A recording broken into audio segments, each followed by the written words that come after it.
Shalom Bapak Ibu dan Saudara sekalian. Puji Tuhan kita masih dapat bertemu dalam renungan harian Happy Sword Generation. Seperti biasa sebelum kita mendengarkan renungan ini, mari kita berdoa. Tuhan, kami mengucap syukur untuk pagi ini, untuk hari yang baru yang Tuhan berikan pada kami. Seperti biasa Tuhan, sebelum kami memulai segala sesuatu, kami mau datang lebih dulu di hadapan-Mu. Kami mau mendengarkan sebagian daripada firman-Mu. Biarlah kiranya firman-Mu ini Tuhan yang kami dengar boleh tertanam di dalam hati kami, merema dan menjadikan kami pelaku-pelaku firman. Di dalam nama Tuhan Yesus kami berdoa. Amin. Di bulan Januari yang lalu saya pernah membawakan renungan yang berjudul He Knows. Sekarang saya akan melanjutkan renungan tersebut dan membukanya dengan kesaksian saya. Saya masih ingat 5 hari setelah saya rekaman renungan tersebut, pada hari Jumatnya, waktu pagi sampai siang hari, saya masih mengajar dan masih bercanda dengan murid-murid saya. Tapi kemudian kira-kira jam 12 siang saya menggigil kedinginan. Biasanya di kelas itu saya hanya menyalakan satu AC saja karena memang saya tidak suka kalau terlalu dingin.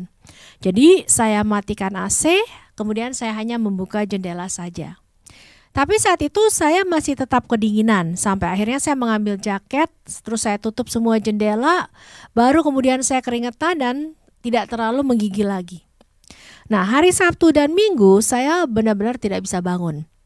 Saya menggigil kedinginan, terus saya makan obat, lalu mandi keringat, terus begitu seterusnya.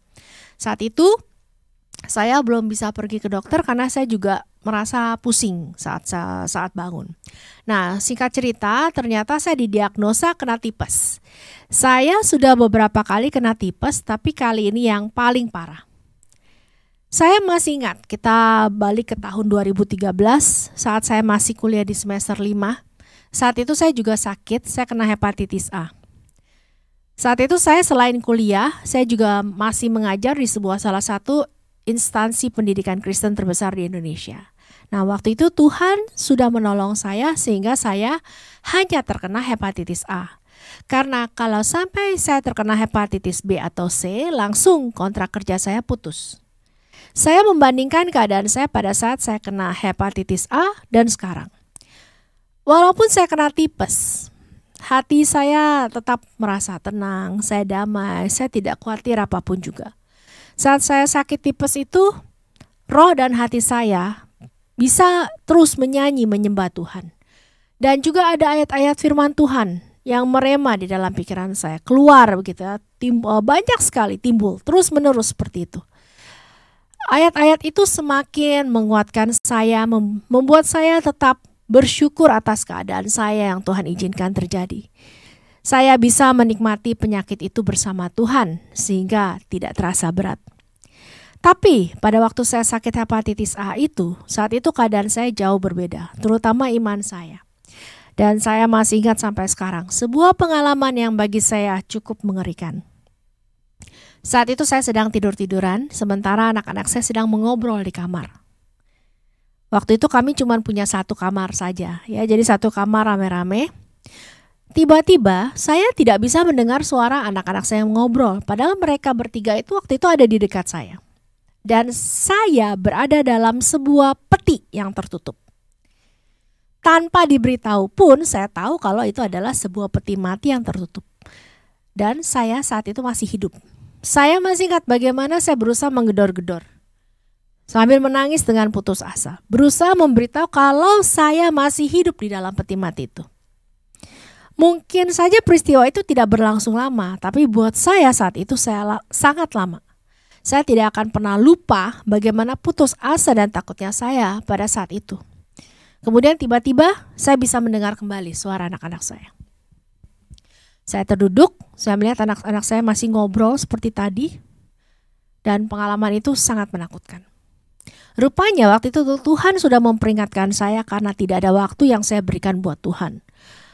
Jam 6 pagi saya sudah berangkat kerja. Lalu sore sepulang kerja saya langsung kuliah, pulang malam, mandi, makan. Kemudian langsung buka laptop lagi, mengerjakan tugas sampai malam, lalu tidur dan begitu seterusnya. Puji Tuhan waktu itu Tuhan masih berbelas kasihan pada saya. Tuhan masih mengizinkan saya lulus dan lebih luar biasanya Tuhan tidak memanggil saya pulang pada saat itu. Karena sudah pasti tujuan saya kalau saya pulang saat itu bukan ke surga. He knows. Dia tahu. Sehingga dia memberikan lebih banyak waktu untuk saya untuk bertobat sungguh-sungguh dan mencari dia dengan sepenuh hati. Satu kesaksian lagi yang ingin saya sampaikan. Kembali pada saat saya sakit tipes 2 hari yang lalu. 2 hari kemudian maksud saya. Anak saya Farrell juga mengeluh sakit. Dan dia juga kena panas, demam, tidak turun-turun. Hingga akhirnya suami saya mengantar dia ke dokter. Dan ternyata dia kena DBD. Jadi saat saya dan Farrell sakit, kami sekeluarga tetap melakukan mesbah keluarga seperti biasa. Ya, kami sekeluarga berdoa, terutama untuk kesembuhan saya dan Farrell pada saat itu. Namun ada hal yang luar biasa yang terjadi. Setelah beberapa hari kemudian, Farrell menunjukkan di badannya itu keluar bintik-bintik merah. Setelah saya ngobrol dengan ibu gembala, kami baru tahu kalau malam hari sebelum bintik-bintik itu keluar, itu adalah masa kritis buat Farrell. Sementara kami tidak tahu karena kami tidak pernah mengalami ada anggota keluarga kami yang kena DBD. Kami tidur nyenyak seperti biasa. Ibu gembala mengatakan bahwa masa-masa kritis itu sangat berbahaya. Istilahnya Farrell bisa lewat gitu lah ya. Nah, tapi kami sekeluarga benar-benar tidak tahu. Kami tetap tenang, kami tetap tidur nyenyak. Tapi Tuhan tahu. He knows. Sehingga dia dengan kuasanya yang luar biasa, dia meluputkan Farrell terutama dan juga kami sekeluarga. Sungguh, dia itu Allah yang luar biasa, Allah yang hidup, satu-satunya Allah yang benar, yang layak disembah. Yesus Kristus Tuhan. Saya bertanya sama Tuhan, Tuhan, kok Tuhan izinkan saya sakit sih setelah saya membawakan renungan yang berjudul He Knows ini ya? Kemudian Tuhan ingatkan tentang pengalaman saya di tahun 2013 itu, ya, pengalaman yang tidak pernah saya ceritakan pada siapapun kecuali pada Bapak dan Ibu Gembala saja, bahwa Tuhan ingin saya memberi kesaksian dari renungan yang saya bawakan dan dari pengalaman hidup saya, bahwa Dia Yesus Tuhan itu, Dia benar-benar tahu segala sesuatu yang belum terjadi dan akan terjadi pada anak-anaknya. Dan bahwa Dialah yang merancangkan segala sesuatu karena Dia tahu yang terbaik buat saudara dan saya. He knows. Dia tahu. Mari kita bersatu dalam doa. Tuhan, terima kasih. Biar kiranya melalui kesaksian yang Hamba sampaikan pada pagi hari ini boleh memberikan kekuatan Tuhan bagi anak-anak-Mu yang mendengar.